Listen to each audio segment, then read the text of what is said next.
নিজেদের বাড়ির সামনে দাঁড়িয়ে আছি, ভেতরে যাবার সাহস হচ্ছে না। হবেই বা কি করি? কত বছর পর বাড়ির সামনে আসলাম। আজ থেকে প্রায় 12 বছর আগে এই বাড়ি থেকে পালিয়ে গিয়েছিলাম শুধুমাত্র অবহেলার কারণেই। আজ আবার ফিরে এসেছি। ফিরে আসার দুইটা কারণ, প্রথমত আমার দাদি অসুস্থ তাই, আর দ্বিতীয়ত সেটা না হয় রহস্যই থাক, বাড়ির ভেতরে গিয়েই না হয় পরিচয়টা দেই। আমার বাবারা 2 ভাই, বড় চাচার 1 ছেলে 1 মেয়ে। আমরা 2 ভাই, আমি আর ইমন। আমাদের কোনো বোন নেই। বাবা বড় বিজনেসম্যান। ছোট থাকতে কখনো বাবার সঙ্গ পাইনি। মাও নিজের সময় কাটানোর জন্য স্কুল শিক্ষক এর পেশায় নিযুক্ত হন।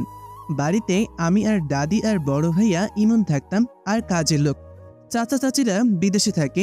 বড় ভাইয়া ছোটবেলা থেকেই আমাকে ভালোবাসতো না, সবসময় আমার সাথে ঝগড়া করত, আর আমার নামে উল্টাপাল্টা বলেই বাবার কাছে নালিশ করত, আর বাবা আমাকে মারত।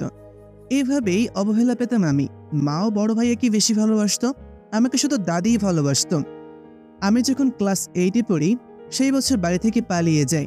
বাড়ি থেকে পালানোর কারণ ছিল ভাইয়া টাকা চুরি করে আমার কথা বলেছে যে আমি চুরি করেছি। বাবা আমাকে অনেক মারে, মাও কিচ্ছু বলেনি। সেই দিন রাগ করে আমি বাড়ি থেকে চলে আসি, আর আজ এত বছর পর বাসায় ফিরলাম। আর আজ আমি প্রতিষ্ঠিত। আমাকে ওপর মহল থেকে এখানে একটা মিশনের জন্য পাঠানো হয়েছে।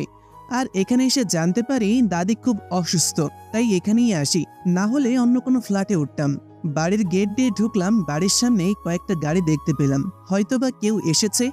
বাড়ির সব রুম আমার চেনা ছিল, এবং দাদির রুমও। তাই আমি দাদির রুমের দিকে যেতে লাগলাম।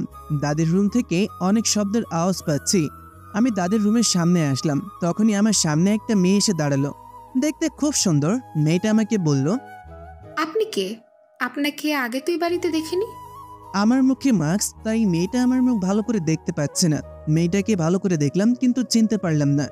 এই বয়সী মেয়ে তো আমাদের বাড়িতে একটাই থাকতে পারে, সে আমার চাচাতো বোন মুন্নি। তাহলে ও কি আমার চাচাতো বোন? এটা ভাবতে লাগলাম। কি হলো, কথা বলুন। আপনি কে? কেন? অবহেলার পাত্র। মানে? সব মানের উত্তর হয় না। তখন মেয়েটা আপু আপু বলে কাউকে ডাক দিল। মুহূর্তেই আরো কয়েকটা মেয়ে এলো।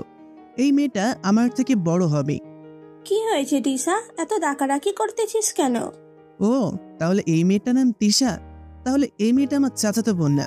আপু, এই লোকটাকে জিজ্ঞেস করেছি উনি কে, কিন্তু কোনো কথাই বলছে না। এই আপনি কে?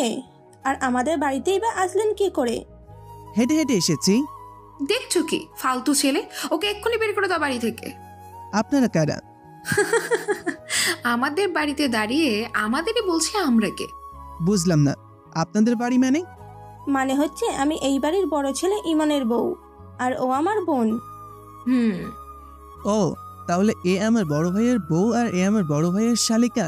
শুনুন, দাদুর রুমে যাব। এই, এখন কিন্তু ঘাড় ধাক্কা দিয়ে বের করে দিব। আগে বলুন আপনি কে? আমি তো মানুষ। তিশা জোরে জোরে কথা বলছিল, তাই দাদুর রুম থেকে একটা মহিলা এসে বলল, মা এমনিতেই অসুস্থ, আর ডাকাডাকি করে কথা বলছো কেন তোমরা? দেখুন কাকিমা, এই লোকটা কখন থেকে আজে বাজে কথা বলছে। আমাকে দেখিয়ে বলল। মহিলাটা আমার দিকে ঘুরতেই আমি তাকে চিনে ফেললাম। এ হলো আমার কাকি। ছোটবেলায় আমি যখন এখানে থাকতাম তখন কাকিমারা বিদেশে থাকতো, এখন মনে হয় এসে পড়েছে। কে তুমি? আমি রিমন। রিমন বলার সাথে কাকি একটু পিছে সরে গেল, হয়তো বুঝে গেছে আমি তার দেবরের ছেলে। কাকি সরে যেতেই আমি দাদুর রুমের দিকে যাওয়া ধরলাম। অবাক হয়ে তিশার আপু জিজ্ঞেস করলো, কেন দিয়েছে এখনই বুঝতে পারবে। রুমে গিয়ে দেখলাম বাবা, মা, ভাইয়া আর কাকা আর কিছু লোক। আমি প্রায় সবাইকে চিনলাম, কিছু লোককে ছাড়া। আমার মুখে আগেই বলেছি মাস্ক আছে, তাই আমি গিয়ে দাদির পাশে বসলাম। এই কে তুমি? মায়ের পাশে বসেছ কেন? কে তুমি বাবা?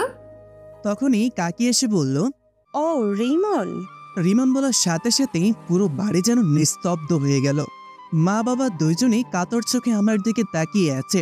পুরো বাড়িটাই চুপ হয়ে গেল। তিশা আর তার আপু কিছুই বুঝতে পারছে না। দাদু আমার হাতটা ধরে বলল, তুই আমার নাতি রিমন? দাদু, আমি তোমার নাতি রিমন। দাদু কোনো রকম উঠেই আমাকে জড়িয়ে ধরল। এতদিন কোথায় ছিলি দাদু ভাই? কত খুঁজেছি তোকে। এই তো আমি এসে পড়েছি দাদু তোমার কাছে। আর কোথাও যাস না দাদু ভাই। আমাকে চলে যেতে হবে। তোমার অসুস্থতার কথা শুনে আমি এসেছি। আমার আবার চলে যেতে হবে। আমি কারো বাড়িতেই অবহেলার পাত্র হয়ে থাকতে চাই।